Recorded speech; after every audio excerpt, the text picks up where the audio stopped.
ఇప్పుడు యాక్చువల్గా ఈ ఫోర్త్ సీజన్ లాంచింగ్ అప్పుడు ఒక యానిమేటెడ్ ట్రైలర్ రిలీజ్ చేశారు. అవునండి.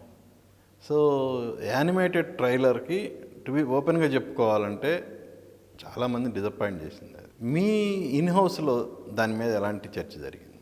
అంటే ఇన్ హౌస్లో చెప్తే నా మీద కేసేస్తారు. అవునా? తెలియదు, తర్వాత చూద్దాం. అడిగారు కాబట్టి చెప్పాలి దాని గురించి. ముక్కుకు సూటిగానే ముందు ఇంట్రడ్యూస్ చేసి ఇప్పుడు చెప్పలేదు అనుకోండి, అదొకట. అంటే ఫోర్త్ సీజన్ అనౌన్స్మెంట్కి ఇంతకుముందు 2 సీజన్స్కి, ఫస్ట్ సీజన్కి 2వ సీజన్కి హ్యూజ్ వీడియో ఒకటి షూట్ చేసి బాలకృష్ణ గారితో ఫస్ట్ టైం గుర్రం మీద వచ్చారు. తర్వాత ఏమో ఒక అడ్వెంచరస్గా చేసిన ఒక వీడియో ఒకటి 2 ప్రశాంత్ వర్మ డైరెక్ట్ చేశారు. ఈసారి కూడా అలా చేద్దాం అనుకున్నారు. నేను పర్సనల్గా అసలు ఏమో చేద్దాను, నేను అసలు ఏమీ చేద్దాను. అన్స్టాపబుల్ గురించి 2 రాష్ట్రాల తెలుగు వాళ్ళు, ప్రపంచవ్యాప్తంలో ఉన్న అందరూ తెలుగు వాళ్ళు, ఆ బాలకృష్ణ అభిమానులు, తెలుగు వచ్చిన ప్రతివాడు ఎదురు చూస్తుంటాడు. మళ్ళీ దీనికి మనం వీడియో ఖర్చు పెట్టడం ఎందుకు, దీనికి మళ్ళీ ఒక గ్రాండ్గా ఏంటి, అసలు ఒక ప్రెస్ నోట్, సరే బాలకృష్ణ గారు వస్తున్నాడు అనే ప్రెస్ నోట్ చాలు కదా, ఎందుకు ఇంత అని చెప్పి ఫస్ట్ అడ్డుకట్టేసిన పాపం నాది కూడా పాపంలో తలా పాపం తలా ఆ పిడికెడు పాపం నాది కూడా ఉంది.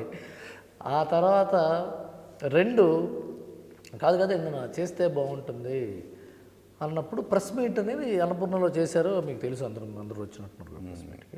హ్యూజ్గా జరిగింది. బాలకృష్ణ గారు బాగా మాట్లాడారు. కాదు, ప్రెస్ మీట్కి ఏదైనా ఒక వెరైటీ ఉండాలి అని చెప్పేసి అప్పుడే కొత్తగా వచ్చింది టెక్నాలజీ. యానిమేషన్లో చేసి ఇప్పటిదాకా యానిమేషన్లో ఎవరు ఒక అనౌన్స్మెంట్ ఈ స్టైల్ ఆఫ్ స్టోరీ టెల్లింగ్ ప్రయత్నించలేదు. అది మోహన్ బాబు గారి మాట, యత్నం ప్రయత్నం దైవయత్నం. ఆ టైంలో ప్రయత్నం జరిగింది. ఆ ప్రయత్నం అనుకున్నంత రీచ్ అవ్వలేదు. ఎందుకంటే క్వాలిటీ ఆఫ్ టైం అంటారు. క్వాలిటీ ఆఫ్ టైం తక్కువ ఉండడం వల్ల quantity of time, quality of time 2 తక్కువ ఉన్నాయి దానికి.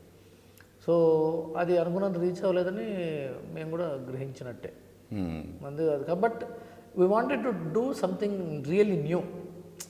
షూట్ చేసి ఇప్పుడు బాలకృష్ణ గారు చాలా బిజీగా ఉన్నారు. ఆయన డేట్లు 2 రోజులు తీసుకుని ఆయన ఇప్పుడు చేస్తున్న సినిమా డాకు మహారాజ్లోంచి తీసుకోవాలి 2 రేట్లు. డాకు మహారాజ్ అప్పుడు ఏమైంది అంటే, ఇవన్నీ ఒకదానికొకటి బటర్ఫ్లై ఎఫెక్ట్లో. డాకు మహారాజ్ అప్పుడు ఏమనుకున్నారు, డిసెంబర్ రిలీజ్ అన్నారు. అంతకుముందు యాక్చువల్గా దసరా రిలీజ్ అన్నారు. సో మేము అక్టోబర్లో అనౌన్స్ చేయాలంటే మేము ఎప్పుడో జూలైలోనూ ఆగస్టులోనూ షూట్ చేయాలి కదా. దానికి మళ్ళీ సీజీ వర్క్ అని యాభై ఎడిషన్స్ చాలా ప్రోగ్రామ్ ఉంటాయి. అప్పుడు వెళ్ళి బాబీని అడిగే అంత పరిస్థితులు లేడు. సో బాలయ్యని ఇబ్బంది పెట్టడం ఎందుకు, మనం చేద్దామని లాస్ట్ మూమెంట్లో తీసుకున్న డెసిషన్ కొంత వర్కౌట్ అనమాట. మీరే అన్నారు. ఓకే, సో ఇది అడుగుతారని ఎక్స్పెక్ట్ చేయాలి.